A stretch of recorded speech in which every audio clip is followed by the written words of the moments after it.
Mujtaba as such ابھی تک میں اس کو بار بار کہہ رہا ہوں کہ یہ ایران کا پہلا سپریم لیڈر ہے جو انویزیبل ہے، جو باقاعدہ پبلک کے سامنے آ کے ایڈریس کرنا یا آرڈر دینا یا اسٹیٹمنٹ جاری کرنا، ایسے لگتا کہیں چھپایا ہوا ہے اس کو.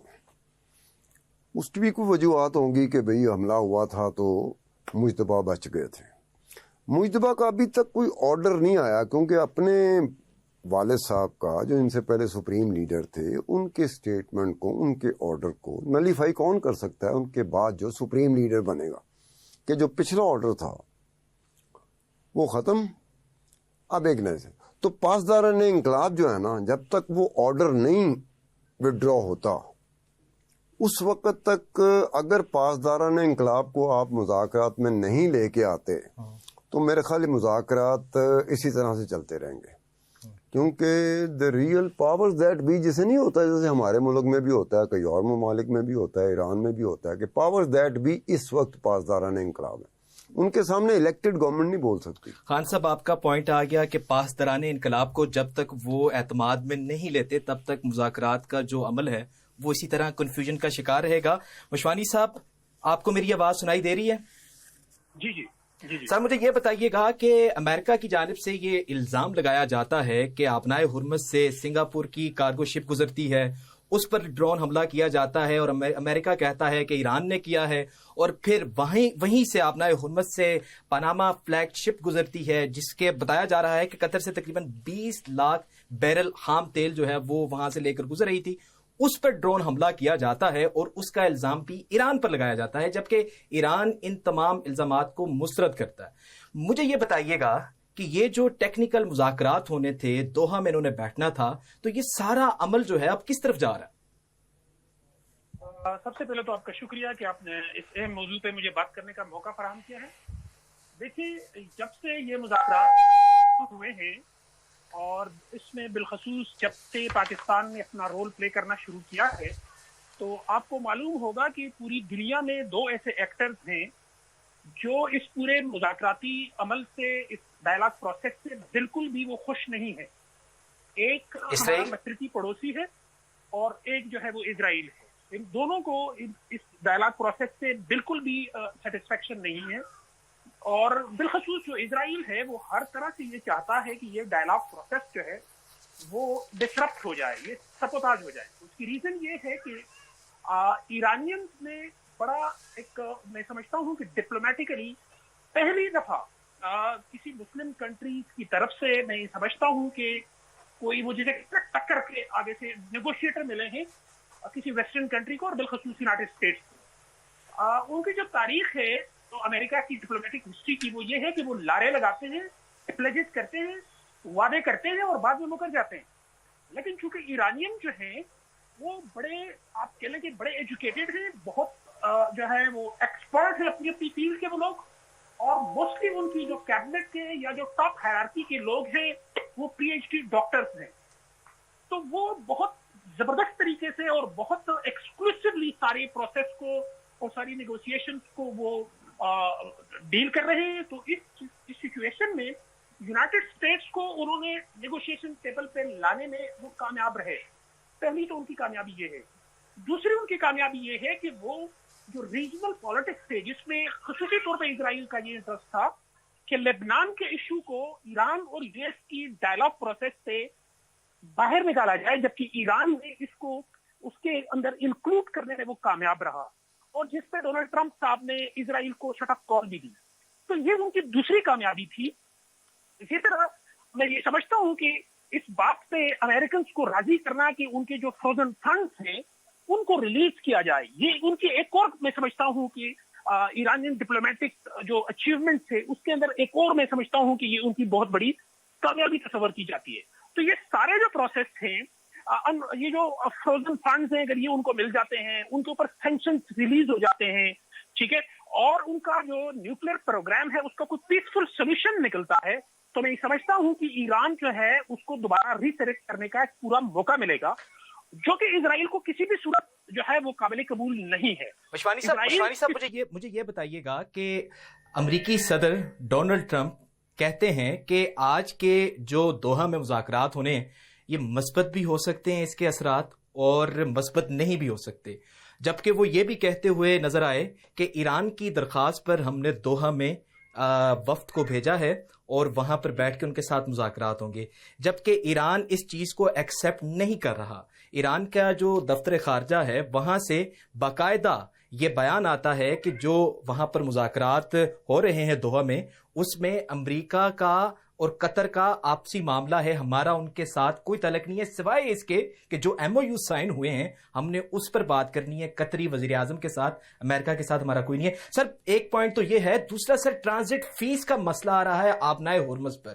کچھ خلیجی ممالک ہیں وہ بھی اس چیز سے بالکل کہتے ہیں کہ نہیں ہونی چاہیے فیس، انکاری ہیں، اور امریکہ یو ایس تو آلریڈی ٹرانزٹ فیس کے حوالے سے ہمیشہ ان کا انکار ہی آیا۔ تو سر مجھے یہ بتائیے گا یہ جو ٹرانزٹ فیس والا معاملہ ہے آبنائے ہرمز کا اور جو ٹرمپ کا بیان ہے، یہ آگے کیا ہونے جا رہا ہے؟ امپورٹنٹ چیزیں جو ہے نا اس پورے پروسیس میں گناؤں گا۔ سب سے پہلی جو ایران کو اس وقت جو میں سمجھتا ہوں کہ ایران کے پاس جو سب سے پہلا مضبوط پلر ہے جس کو اس نے بڑا مضبوطی سے تھاما ہوا ہے، وہ ایران کا نیوکلیر پروگرام ہے۔ وہ اتنا ایزیلی اس کو کبھی بھی سرنڈر نہیں کریں گے کہ آپ کو کہیں گے کہ جی کسی یونائٹڈ اسٹیٹس کو یا ڈونلڈ ٹرمپ صاحب کو کہیں گے کہ اوکے جی ہم نے اپنا نیوکلیر پروگرام بغیر کسی گیو اینڈ ٹیک کے ہم نے اس کو سرنڈر کر دیا ہے۔ یہ ایسا کرنے والے نہیں ہے، پہلی چیز۔ دوسرے نمبر پہ آبنائے ہرمز کے اوپر ان کو ایک کنٹرول حاصل ہو چکا ہوا ہے، کوئی مانے یا نہ مانے، ٹھیک ہے، ان کو کنٹرول حاصل ہو چکا ہوا ہے۔ اب مجھے یہ بتائیے کہ وہ وداؤٹ کسی نیگوشیشن کے اور وداؤٹ گیو اینڈ ٹیک کے وہ اس اسٹیٹ آف ہرمز کو کیوں پوری دنیا کے لیے مفت میں ایک جو ہے نا وہ فری چیک کے طور پہ ان کو دیں گے؟ یہ دوسری ان کی میں سمجھتا ہوں کہ ان کے ہاتھ میں ایک مضبوط ویپن آیا ہوا ہے۔ تیسرے نمبر پہ جو ہے وہ یہ ہے کہ یہ جو سینکشنز کا ہٹنا ہے اور ان کے جو فروزن فنڈز ہیں وہ اگر ان کو ملتے ہیں تو یہ بھی بڑا ایک زبردست وہ ہے۔ اور last but not the least جو ہے وہ اس پورے ریجن کے اندر ان کے جو ایلائز ہیں جن کو ہم اپنی لینگویج میں انٹرنیشنل پالیٹکس کی لینگویج میں ہم ان کو جو وہ کہتے ہیں پراکسیز، جیسے کہ حزب اللہ ہے، جیسے کہ ہوتیز ہیں۔ اب ایران ان کا بھی جو ہے وہ کسی صورت سپورٹ آسانی سے چھوڑنے والا نہیں ہے۔ تو یہ جو ساری چیزیں ہیں ان سے اگر یونائٹڈ اسٹیٹس نے یا ڈونلڈ ٹرمپ صاحب نے ایران کو کسی نہ کسی حوالے سے اس کو پیچھے ہٹانا ہے تو ان کو کچھ نہ کچھ ان کو دینا پڑے گا۔ یہ بات کیجیے، یہ ان کی ریکویسٹ کے اوپر ہم آئے ہیں تو میں یہ سمجھتا ہوں کہ جی ایران جو ہے نا وہ کسی گاؤں کا نمبردار نہیں ہے کہ جس کے کہنے پہ وہ آ رہا ہے۔ ایران ایک پاورفل کنٹری ہے اور اس کی ریکویسٹ ہو یا اس کی ڈیمانڈ ہو، آپ اس کے اوپر آئے ہیں قطر میں، آپ کے چلیں جی ہائیسٹ لیول کے نیگوشیٹر یا ڈپلومیٹس نہیں آئے، مطلب جیسے سوئٹزرلینڈ میں جے ڈی وینس کیے تھے، یہاں ان کے جیرڈ کوشنر اور دوسرے وہ آئے ہیں تو وٹکاف آئے ہیں۔ یہ تھوڑا سا لو لیول ہے لیکن ہیں تو وہ امریکن ڈپلومیٹس نا، امریکن نیگوشیٹر ہیں۔ اچھا وہ کیا ڈسکس کرنے آئے ہیں، ان کا قطر کے ساتھ کیا لینا دینا ہے؟ قطر کے ساتھ وہ اس وقت یہی کچھ ڈسکس کرنے والے ہیں کہ ہم ایران کے ساتھ اس ڈیل کو کیسے فائنل کر سکتے ہیں۔ تو میں یہ سمجھتا ہوں کہ ایسے بیانات دینا ٹیلی ویژن کے اوپر اور بیہائنڈ دا سین، وہ کہتے ہیں نا کہ انٹرنیشنل پالیٹکس کا ایک بڑا خوبصورت میں آپ کو ایک وہ کر دوں کہ وٹ یو سے you don't mean that and what you mean you don't say that, ٹھیک ہے؟ جو آپ کا مقصد ہوتا ہے وہ آپ بولتے نہیں اور جو آپ بولتے ہیں وہ آپ کا مقصد نہیں ہوتا۔ تو ڈونلڈ ٹرمپ صاحب are explaining with the words, ٹھیک ہے؟ تو میں یہ سمجھتا ہوں کہ ایران کی جتنی آپ وہ کر لیں کہ اس نے ایک پریشر ڈالا ہوا ہے امریکہ کے اوپر، اور آف کورس کہ اس میں جو نیگوشیٹنگ پلیئرز ہیں پاکستان اور قطر کا، ان کا بھی ایک بڑا اہم رول ہے۔ لیکن یہاں میں یہ سمجھتا ہوں کہ جو قطر کو اس قسم کی جو ڈپلومیٹک انگیجمنٹ ہے اس کا ایکسپیرینس بھی فرسٹ ٹائم ہو رہا ہے۔ یہ دیکھیں یہ کوئی طالبان نہیں ہے جو ایران سے جو جا رہے ہیں کہ جن کا کوئی نالج نہیں ہے، جن کی کوئی انڈرسٹینڈنگ نہیں ہے، ان کی کوئی ڈپلومیٹک جو ہے نا ان کی لرننگ نہیں ہے، ایسا نہیں ہے۔ They are the very professional people اور وہ بڑے ٹف ہیں آن ڈائلاگ۔ دیکھیں اگر آپ جے سی پی او کو لے لیں تو اس وقت بھی آپ دیکھیں جواد ظریف نے کیسے اکیلا ایک آدمی تھا جو اس وقت ان کا جو ہے نا وہ فارن منسٹر تھا ایران کا، اس نے P5+1 کو نیگوشیٹنگ ٹیبل پہ نہ صرف لے کے آنے میں کامیاب ہوا بلکہ ان سے اپنے ٹرمز کے اوپر وہ ڈیل سائن کرنے میں بھی کامیاب ہوا۔ تو یہ میں یہ سمجھتا ہوں کہ جو ایران کا مجھ سے پہلے جو آپ کے وہ تھے جو مہمان تھے، انہوں نے جو ایران کا سسٹم بتایا، ایران کے سسٹم پہ آف کورس جو ہے نا اس کو ڈسکس ضرور کیا جا سکتا ہے، لیکن ایران کے سسٹم کے اندر یہ چیز ایک بڑی زبردست ہے کہ اس میں ایک ایوولوشنری پروسیس ہے۔ ہر بندہ جس بھی جگہ پہ بیٹھا ہوا ہے وہ اپنی اس فیلڈ کو اور اپنی پوزیشن کو نہ صرف وہ ڈیزرو کرتا ہے بلکہ اس کو جسٹیفائی بھی کرتا ہے۔ پشواری صاحب بہت شکریہ، آپ کا پوائنٹ آ گیا۔ بہت شکریہ ہان صاحب. مجھے یہ بتائیے گا جو موجودہ مذاکرات کا سلسلہ چل رہا ہے یہ کسی مستقل جنگ بندی کی طرف جائے گا, کسی مستقل معاہدے کی طرف جائے گا, یا یہ اسی طرح 60 روزہ روڈ میپ طے کریں گے, اس کے بعد پھر سے یہ بیٹھیں گے اور پھر ان کے آبنائے ہرمز کے معاملے پر کوئی مسئلہ آ جائے گا, کوئی جہاز گزرے گا, پھر سے فائر کریں گے؟ کیا لگتا ہے آپ کو, مستقل معاہدے کی طرف جا رہے ہیں یا یہ صرف عارضی طور پر کر رہے ہیں؟ عزیر, میرا تمہارا پھڈا پڑا ہوا, ہم پھر مذاکرات پہ بیٹھ جاتے ہیں. طے نہیں ہوا کہ میں جیتا ہوں کہ تو جیتا, طے نہیں ہوا. جیسے کہتے ہیں نا باقاعدہ تسلی کے ساتھ پوری ایمانداری کے ساتھ طے نہیں ہوا کہ کون جیتا. اپنے اپنے حوالے سے کہہ سکتے ہیں کہ جی وہ جیتا کیونکہ وہ بڑا کمزور تھا, اکیلا تھا, امریکہ بہت طاقتور ہے, ساتھ آدھی سے زیادہ دنیا اس کے ساتھ ہے, تو چلو اس لحاظ سے کہہ سکتے ہیں کہ وہ جیتا. لیکن ایکچولی اس میدان میں ابھی تک پریکٹیکل پرپزز کے لیے, ٹیکنیکل ریزن کے لیے آپ پورے کانفیڈنس کے ساتھ نہیں کہہ سکتے کہ یہ جیت چکا ہے. جنگ کا ایک پرابلم ہوتا ہے, جنگ میں یہ جیت ہار جو ہے نا, اس نے آپ کو اٹھانا ہوتا ہے اور اس نے گرانا ہوتا ہے. اب وہ جیت ہار اٹھانا اور گرانا وہ بھی آپ کے سامنے ہے. پھر آپ نے لینا کیا اور دینا کیا ہے. ایسا کبھی نہیں ہوتا کہ صرف آپ لے رہے ہیں یا صرف آپ دے رہے ہیں. دیں گے بھی اور لیں گے بھی, اور اگر لیں گے تو کچھ دینا پڑے گا. اب یہ دونوں ملکوں نے طے کرنا ہے, امریکہ نے اور ایران نے, کہ وہ لیتے کہاں تک اپنی جو ضروریات ہیں, مذاکرات کے حوالے سے جو ضروریات ہیں, دوسرے فریق سے کتنا لے سکتے ہیں اور دوسرے فریق کو کتنا دے سکتے ہیں. سر, لینے اور دینے کے معاملے پر ہی ان کی آپس میں جب بیٹھتے ہیں تو ڈیڈ لاک آ جاتا ہے. نہیں, یہ کچھ اور بھی ہو رہا ہے نا. دونوں کی ہارڈ کانسٹیچوئنسیز ہیں. امریکہ میں ڈونلڈ ٹرمپ کی ہے, ریپبلکنز کی ہے. ایران میں آپ کیا سمجھتے ہیں کہ ایرانی حکومت بڑی کمفرٹیبل پوزیشن پہ ہے؟ ایسا نہیں ہے. ایران میں ایرانی لوگوں نے, اگر ایرانی حکومت کا کسی نے ساتھ دیا اس جنگ میں تو وہ ایرانی لوگ تھے. وہ سڑکوں پہ آ کے انہوں نے ساتھ دیا. اور یہ کون لوگ تھے؟ یا اس ملک میں اور لوگ بھی تھے جو کچھ عرصہ پہلے تک سڑکوں پہ تھے اسی ایرانی حکومت کے خلاف. سینکڑوں ہزاروں کی تعداد میں مرے ہیں. وہ حکومت مخالف لوگ تھے, وہ اس جنگ میں نظر نہیں آئے. وجہ کیا ہے؟ ایرانی جو ہے نا, ایک بات ذہن میں رکھنا کہ ایرانی جو ہے نا, وہ مذاکرات, اگر تجھے کسی ایرانی کے ساتھ بیٹھنا پڑ جائے نا مذاکرات میں, خدا کی قسم تو توبہ کر لیں گا. یہ ایک ایسے لوگ ہیں جن کے ساتھ اگر مجھے آپشن ملے نا, میں دنیا میں کسی ملک کے ساتھ مذاکرات پہ بیٹھ جاؤں گا, ایران کے ساتھ نہیں بیٹھوں گا. یہ بریکیوں میں جاتے ہیں. ایران کے ساتھ نہیں بیٹھیں گے؟ وہ یار بریکیوں میں جاتے ہیں, ان کے ساتھ ڈائلاگ کرنا آسان کام نہیں ہے. کمال کرتے ہو یار, میں نے اپنا دیکھنا کہ یہ ان کے ساتھ تو مذاکرات کیسے کریں, انہوں نے بریکیوں میں جانا. مذاکرات میں پوری دنیا میں مذاکراتی حوالے سے اگر جان پہچان تم نے بنانی ہو تو کہتے ہیں کہ یار مذاکرات کے لیے ذرا تھوڑی سی ٹریننگ ایرانیوں سے لے لیا کرو. یہ کہا جاتا ہے ان کے بارے میں. آج نہیں, آج سے بہت عرصہ پہلے, کافی پرانا یہ کہا جاتا ہے. مذاکرات کرنا ایرانیوں کے ساتھ کوئی آسان کام نہیں ہوتا. دوسری طرف ڈونلڈ ٹرمپ ہے. اس طرح کا ڈونلڈ ٹرمپ یا اس طرح کا صدر امریکہ کو کبھی آج تک نہیں ملا.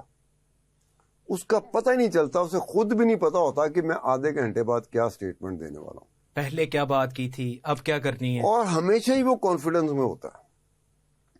شیکی کبھی نہیں دیکھو گے تم ڈونلڈ ٹرمپ کو, نوٹ ایٹ آل. یہ لوگوں کی بیوقوفی ہوگی اگر کوئی یہ سمجھے کہ شیکی ہوتا ہے. شیکی نہیں ہوتا. وہ کانفیڈنس کے ساتھ ایک بات کرتا ہے اور اس کے بالکل برعکس آدھے پونے گھنٹے 2-3 گھنٹے بعد اتنے ہی کانفیڈنس کے ساتھ اس کے بالکل برعکس بات وہ کر جاتا ہے. اور تھوڑا سا ذرا اسے الاؤنس دیں. بڑے عرصے بعد اس طرح کا پاپولر لیڈر امریکہ میں آیا. اس کی ڈس اپروول ریٹنگ بہت زیادہ ہو گئی ہے کہ لوگوں نے اسے پسند کرنا کم کر دیا ہے, ناپسند کرنا زیادہ کر دیا. اس میں وہ ڈیموکریٹس بھی ہیں جنہوں نے ووٹ دیا ہوا ہے ڈونلڈ ٹرمپ کو. وہ بھی اس بات پہ نالاں ہے کہ اس نے جنگ وہ شروع کیا جس کی کہیں سے اپروول ہی نہیں آئی. یا تو کانگریس اپروول دیتی ہے یا پبلک اپروول دیتی ہے.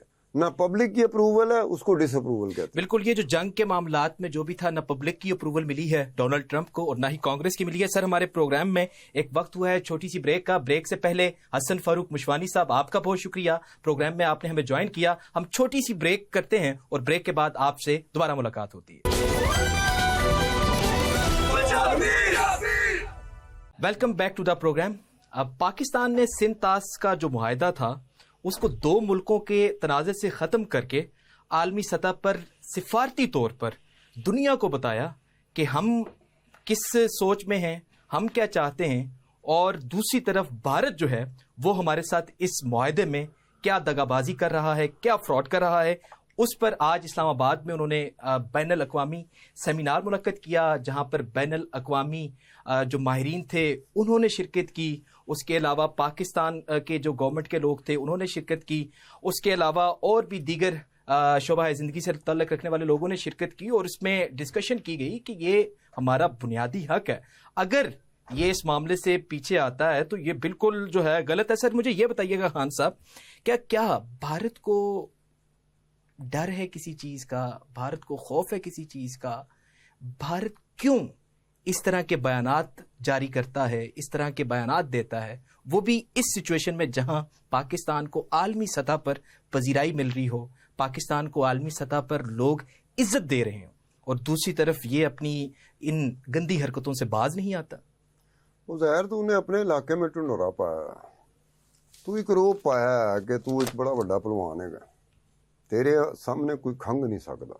انہیں اپنے علاقے میں کیا ہوا نا کہ میرے سامنے کوئی بول نہیں سکتا, اچھی آواز نہیں گل کر سکتا, اور ہی زبان لڑکھڑا جائے گی, الفاظ اور پھس جان گے, نکل نہیں سکن گے.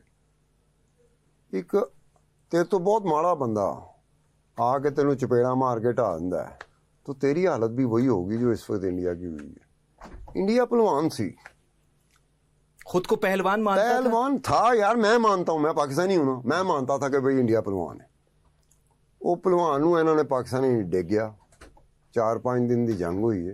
اور بعد یہ آپ امید کرنا کہ وہ یہاں سے سوچے گا, وہ یہاں سے نہیں سوچ رہا, وہ یہاں سے سوچ رہا ہے. جو یہاں سے سوچتا ہے نا, ہاں عشق مشوقی کو سائڈ پہ کر لو, عشق مشوقی میں بھی چلا جاؤں تو میں بھی یہاں سے سوچنا شروع کر دوں گا. لیکن بھائی یہ دو ملکوں کے درمیان معاملات ہیں, یہ ڈپلومیسی ہے, یہ سفارتکاری ہے, اس میں اس چیز کو تھوڑا سا پیچھے رکھو تو بہتر ہوتا ہے. اب وہ اس کے ساتھ سوچتے جا رہے ہیں کہ یار جنگ میں ہم کچھ نہیں کر سکے, پھر وہ کون سا طریقہ ہے جتھے اینو جنوں اسی سمجھنا جدوں مرضی چاہیے لمحہ پا لی, وہ کون سا طریقہ ہوگا جتھے نو لمحہ پائیے, تب وہ ان حرکتوں پہ آتا ہے. اب سندھ طاس کا کیا ہے, کیا ان کو نہیں پتا تھا کہ پاکستان میں اسلام آباد میں ایک کانفرنس ہو رہی ہوگی جس میں غیر ملکی شامل ہوں گے؟ بالکل, غیر ملکیوں کی باری ہوگی, ایک کے بعد دوسرا آ رہا ہے, دوسرے کے بعد تیسرا آ رہا ہے, اور وہ یہ کہہ رہا ہے کہ سندھ طاس پہ اس نے کیا ان کو انڈیا کو نہیں پتا تھا؟ پتا تھا. سندھ طاس کو وہ بطور ہتھیار استعمال کر رہا ہے. یار ہتھیار آپ کمال کرتے ہو, میں دیکھتا ہوں تیری لڑائی ہو, چھری دی جگہ تو پین لے کے جائیں گا, کیا چھری کی جگہ پہ تو گاجر لے کے جائے گا, یا کار مولی پئی ہوئی وہ لے کے جائیں گا؟ سر بھائی جنگ ہو رہی ہے تو اس میں آپ کو ہتھیار کی ضرورت ہوتی ہے. سر مودی کو بھی ٹرمپ کا اثر تو نہیں ہو گیا؟ نہیں, ٹرمپ اور مودی میں زمین آسمان کا فرق ہے. وہ ٹرمپ اگلے 48 سال, پتہ نہیں کتنی اس کی عمر ہے, مجھے کیا پتا ہو, لیکن میں امی بات کر رہا ہوں, 48 سال ٹرمپ آپ کو ایسا ہی نظر آئے گا. مجھے پچھلے سال 1.5 سال میں نریندر مودی بدلا ہوا نظر آ رہا ہے, مجھے ٹرمپ اسی طرح کا نظر آ رہا ہے. جب 2020 میں پہلی مرتبہ جیتا تھا یا 2016 میں جیتا تھا, وہ والا ٹرمپ اور یہ والا ٹرمپ, ان میں کوئی فرق نظر نہیں آ رہا. لیکن نریندر مودی جو 2014 میں تھا, 2020 میں تھا, حتیٰ کہ 2024 تک میری اسیسمنٹ تھی کہ یہ لگتا ہے کوئی grains book of world record میں اس کا نام جائے گا. یہ جیتتا جا رہا, یہ نہ ہو کہ الٹیمیٹلی یہ ریکارڈ ٹوٹ جائے کہ یہ پردھان منتری ہے جو اب تک 4 الیکشن جیت چکا ہے, اور 4 کے 4 الیکشن وہ ہیں جو 5 سال ہیں.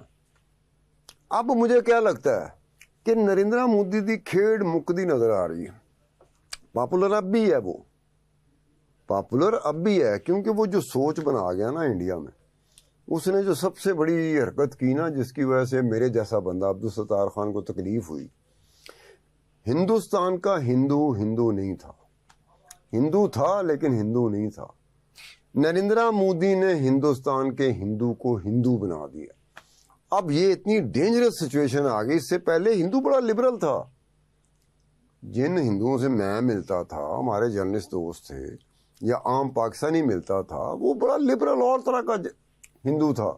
وہ بات ضرور کرتا تھا اپنے ملک کی، وہ نیشنل ضرور تھا، وہ انڈیا کا محب وطن بھی تھا. سر اس کا لیکن یہ نہیں تھا جو نریندر مودی نے اب بنا دیا ہے انڈینز کو. سر اس کا مطلب یہ ہے کہ اگر نریندر مودی نے ہندوؤں کو ہندو بنا دیا تو ہندو خطرے میں. کیسے خطرے میں؟ ہندوؤں کو ہندو بنا دیا. ہندو دیکھو میری بات سنو، کوئی بھی جب کسی کو بناتا ہے نا، کیا طالبان کو محسوس نہیں ہوتا کہ ایک وقت آئے گا کہ وہ اتنے سے رہ جائیں گے؟ پھر اتنے سے ہوتے ہوتے میری طرف دیکھ یار، میں عزیر میں آپ کی طرف دیکھ رہا ہوں، آپ میری طرف دیکھتے ہیں پسند نہیں کرتے یار. بالکل سر، میں آپ کو دیکھوں گا، آپ مجھے دیکھیں گے تو ہمیں تقویت ملے گی ایک دوسرے کے ساتھ. بالکل سر، میں آپ کو دیکھ، ہم مکالمے بازی میں پڑے ہوئے ہیں نا اس وقت. تو اتنے ہو کے وہ طالبان بلا کیا کب تک لڑیں گے؟ وہ 3 بھی رہ جائیں گے نا طالبان، وہ لڑتے رہیں گے. ان کو نہیں ہوگا کہ ہم ختم ہو رہے ہیں، ان کے ذہن میں ہوگا کہ ہم نے الٹیمیٹلی چھانا ہے پوری دنیا پہ. یہی ہندوستان کے ہندو کا ہوا کہ اسے اپنی پہچان نہیں رہی. میں نے اس دن گوڈسے کا ذکر نہیں کیا تھا، جس نے گولی ماری تھی مہاتما گاندھی کو. گوڈسے کا دن منایا جائے گا انڈیا میں، اور یہی بی جے پی منا رہی ہوگی، یہی نریندر مودی منا رہا ہوگا. کس کا دن منا رہا ہوگا؟ جس نے اپنے ہاتھ سے مہاتما گاندھی کو گولی ماری. Mahatma Gandhi father of the nation, Bapu اسے کہتے ہیں انڈیا میں. اب اندازہ کریں کہ کس طرح کا وہاں کا ہندو بدلا ہے. کیا سوچ سکتا تھا کوئی وہاں کا رہنے والا ہندو، چاہے وہ جرنلسٹ ہے، چاہے وہ ترخان ہے، چاہے لوہار ہے، چاہے ڈاکٹر ہے، چاہے انجینئر ہے، چاہے آرکیٹیکٹ ہے، وہ اس طرح کا ہندو میں نے پہلے نہیں دیکھا تھا. اب وہ کس طرح کا ہندو ہے؟ مطلب انڈیا کا میڈیا ہے، آپ کی جو انڈیا کی اور پاکستان کی جنگ ہوئی تھی، اس میں آگے یہی کہہ رہے تھے نا، بندرگاہیں اڑ گئی ہیں، شہر اڑ گئے ہیں، تباہ ہو گئے ہیں، سب کچھ تباہ کر دیا ہم نے. وہ انڈیا میڈیا چلا رہا تھا اور انڈیا کے لوگ اسے دیکھ رہے تھے اور یقین کر رہے تھے. اب اندازہ کرو اس سے بڑھ کے کیا ہو سکتا ہے. اگر یہی بات آج سے 10 سال پہلے والے ہندوستان میں چلی ہوتی کہ انڈیا کا میڈیا یہ کہہ رہا، تو انڈین ہندو جو ہے نا وہ پڑ گیا ہوتا کہ کیا بکواس کر رہے ہو یار، انڈیا جنگ لگی ہوئی ہے، یہ جو تم کہہ رہے ہو یہ تو ہوا ہی نہیں. لیکن آج کا ہندو اندر سے وہ چاہ رہا ہے جو نریندر مودی نے اس کو بنا دیا، وہ یہی چاہ رہا ہے کہ تباہ ہونا چاہیے تھا. وہ یہ نہیں دیکھے گا کہ یہ بات جھوٹ ہے. اس کی خواہش ہے، شدید خواہش بنا دی ہے نریندر مودی نے اس کی. وہ اس کی وجہ سے وہ اس کی حالت یہ ہوئی ہے کہ آج اسے یہی نہیں پتا چل رہا کہ یار میرا اپنا میڈیا، انڈیا کا media, under the influence of Narendra Modi, under the influence of the Pradhan Mantri, under the influence of the B J P government, میرا میڈیا تو یہ کر رہا ہے اور میں چوتوں کی طرح دیکھ رہا ہوں اور میں اس پہ یقین کر رہا ہوں. بھائی پوری دنیا کا میڈیا ہے، CNN ہے، BBC ہے، فاکس ہے، الجزیرہ ہے، کتنے چینل ہیں یار، پوری دنیا دیکھ رہی ہے یار. وہاں کوئی ایسی خبر نہیں ہے. آپ کا انڈیا میڈیا چل رہا ہے. ایک لمحے کے لیے نہیں سوچا. میں کوئی چیز دیکھتا ہوں، ایک دم سے دیکھتا ہوں BBC نے کچھ کہا اس پہ کہ نہیں کہا، اپنا CNN نے کہا کہ نہیں کہا، الجزیرہ نے کہا کہ نہیں کہا، فاکس نے کہا کہ نہیں کہا، فلانے چینل نے کہا کہ نہیں کہا. میں ایک دم سے وہ کو جاؤں گا. اس انٹرنیشنل لیول کی اگر بات ہوگی، اس نے دیکھنا تک گوارا نہیں کیا. تو یہ کیا کہ نریندر مودی وہ بنا چکا ہے. اب یہ سندھ ٹاسک کا میں وہی پہلے کہہ رہا ہوں، میں نہیں مانتا اس چیز کو کہ جی انڈین کو پتہ ہی نہ ہو کہ پاکستان میں اسلام آباد میں کانفرنس ہو رہی ہے، دنیا بھر سے لوگ آئے ہوئے ہیں اور وہ سندھ ٹاسک پہ بات کر رہے ہیں کہ یار انڈیا کیا کر رہا ہے. اس کو سب پتا تھا. لیکن گل لے گی جو مت واجب ہے نا. اب یہ چاہے مجھے عباسی نہ دیتا، میری اپنی مت وج گئی سی. میں پتہ نہیں تم سے کیا بات کر رہا ہوں. سر مجھے یہ بتائیں، ایک طرف تو آپ نے انڈین میڈیا کی بات کی کہ وہ جھوٹ دکھاتے ہیں، جھوٹی خبریں. مئی 2025 میں جب آپریشن سندور انہوں نے اس کا آغاز کیا، ہم نے تب بھی ان کی جھوٹی خبریں دیکھی. تو یہ معافی بھی نہیں مانگتے بعد میں، اور یہ بعد میں وہی بات ہوگی کہ میری بات سنو، یہ ہمارے ہاں فاؤنٹین ہاؤس ہے، پاگل خانہ ہے، جا کے مریضوں سے ملو، وہ معافی مانگیں گے؟ یعنی کہ وہ پاگل ہیں. یار یہ فاؤنٹین ہاؤس اور پاگل خانہ مینٹل ہاسپٹل یہ اور طرح کے پاگل ہیں. ایک کیفیت آ جاتی، میں کیفیت کا تمہیں ذکر کرتا ہوں. ایک وہ بندہ جس کی سوجھ بوجھ ابھی اس طرح سے متاثر نہیں ہوئی جس طرح کسی پاگل کی یا فاؤنٹین ہاؤس والے پیشنٹ کی ہوتی، لیکن وہ کیفیت میں چلا جاتا ہے. جب وہ کیفیت میں جاتا ہے تو وہ وہی حرکتیں کر رہا ہوتا ہے کہ میرے جیسا بندہ کہتا ہے یار فاؤنٹین ہاؤس میں 4-5 پیشنٹ تھے، وہ بھی یہی کر رہے تھے، لیکن ان کی تو یہ فارغ ہو چکا ہے، ان کا تو یہ فارغ نہیں ہوا، یہ کیفیت میں چلے جاتے ہیں. انڈین جو ہے نا اس کا بس نہیں چلتا، وہاں پہ ایسے انڈین پیدا ہو چکے ہوئے ہیں یا پہلے سے جو انڈین تھے ان کو یہ اس طرح کا بنا دیا گیا ہے کہ ان کا دل کرتا ہے کہ ہم خود اپنے ڈنڈی پٹی اپنے پیروں پہ چلتے ہوئے ہم بارڈر کراس کر دیں. سر ایک ذہنی مریض باقی جتنی اس کے کمیونٹی کے لوگ ہوتے ہیں جن کے ساتھ اٹھتا بیٹھتا ہے سب کو ہی ذہنی مریض بنا دیتا ہے، تو کیا مودی ذہنی مریض ہے؟ اور ذہنی مریض تو آپ لوگوں نے بنایا، آپ کو کس نے کہا تھا کہ انہوں اس طرح مارو تسی؟ نریندرا مودی جب سے میں نے اس کو میں اسٹڈی بھی کرتا ہوں، میں کچھ چیزوں باریکیوں میں بھی جاتا ہوں. نریندرا مودی یہ مئی 2025 میں جنگ ہوئی تھی نا، بالکل اس سے پہلے تک 1 مہینہ پہلے، ہفتہ 2 ہفتے 10 دن پہلے تک میں یہی لوگوں کے ساتھ بات کرتا تھا کہ نریندرا مودی نے ایک ایسی لمبی اننگ کھیلنی ہے جو پتہ نہیں اگلے 10 سال تک چلے، 15 سال تک چلے، 20 سال تک چلے. جب وہ جنگ ختم ہو گئی تو میں کہا جی میں اپنا اسٹیٹمنٹ وڈرا کر رہا. کوئی پتہ نہیں نریندرا مودی کا سال بعد کی حالت ہو گئی، 2 سال بعد کی حالت ہو گئی. آنے والے وقت میں جو 2029 میں الیکشن ہونا ہے ان کا 29 میں، تو 2029 کا میں اب کچھ نہیں کہہ سکتا. 2024 میں پورے کانفیڈنس سے کہہ سکتا تھا کہ بی جے پی 2029 کا الیکشن بھی جیتے گی، لینڈ سلائڈ وکٹری ہوگی. اب میں کیوں نہیں کہتا؟ وہ یہ حرکتیں اس وقت نہیں تھیں. اس کے بعد جو میں نے حالت دیکھی نا ان کی، نریندر مودی خود انڈینز نے کہا کہ یار یہ وہ نریندر مودی نہیں لگ رہا. دیکھیں نا میں وہ ایک چیز کرتا ہوں، میری چیزیں ٹی وی پہ چلتی ہیں، لوگ مجھے دیکھتے ہیں ستار خان کا یہ سٹائل ہے، میرا سٹائل بدلا ہو، وہ کہیں گے یار ستار خان کو کیا ہوا. لوگ گیج کرنا شروع کر دیں گے. جیسے ہمارے ہاں مولانا فضل الرحمان نہیں رہے. مولانا فضل الرحمان 2018 تک کا تم نے دیکھا نہیں ہوا. ہم یہ کہتے تھے کہ یار یہ جو ٹیچر نہیں ہوتے پالیٹکس کو پڑھاتے ہیں، مولانا فضل الرحمان وہ لگتا تھا. لیکن 2018 کے بعد صدمات سہتے اب مولانا فضل الرحمان بالکل ایسا کوئی شک پڑتا ہے کہ یار مولانا فضل الرحمان کا بھی یہاں سے کوئی چیز ہی لگی. صدمات بھی ہوتے ہیں نا، آپ کی خواہشات کے عین مطابق نہیں چل رہے ہوتے. 2018 میں بھی آپ کا الیکشن کا مسئلہ تھا، 2024 کو بھی الیکشن کا مسئلہ تھا. 2018 کو آپ کا الیکشن کا مسئلہ اس لیے تھا کہ نواز شریف آ رہا تھا اور آپ اس وقت وہ بات کر رہے تھے جو نواز شریف کر رہا تھا. 2024 کے انتخابات کے بعد عمران خان آتا ہے، آپ وہی بات کر رہے جو عمران خان کہہ رہا. اب وہ دیکھتا ہے کہ یار یہ مولانا فضل الرحمان کو کیا ہوا. مولانا فضل الرحمان بھی کیا ہوا. مولانا فضل الرحمان پاکستان میں مولانا فضل الرحمان وہ نہیں ہے جس کو لوگ جانتے تھے 2018 سے پہلے. انڈین جرنلسٹوں کا فیورٹ جو بندہ پاکستان میں ہوتا تھا، جس کا انٹرویو پریفر کرتے تھے انڈین جرنلسٹ، وہ مولانا فضل الرحمان تھا. اب ان سے پوچھو، وہ کہتے یار کسی اور کو دیکھتے ہیں. کیوں؟ مولانا فضل الرحمان نہیں، کریڈیبلٹی نہیں. وہ یہاں سے جب چیزیں ہلے نا تو مولانا فضل الرحمان کو جیسے صدمات لگے ہیں ویسے ہی صدمات نریندر مودی کو لگے ہیں.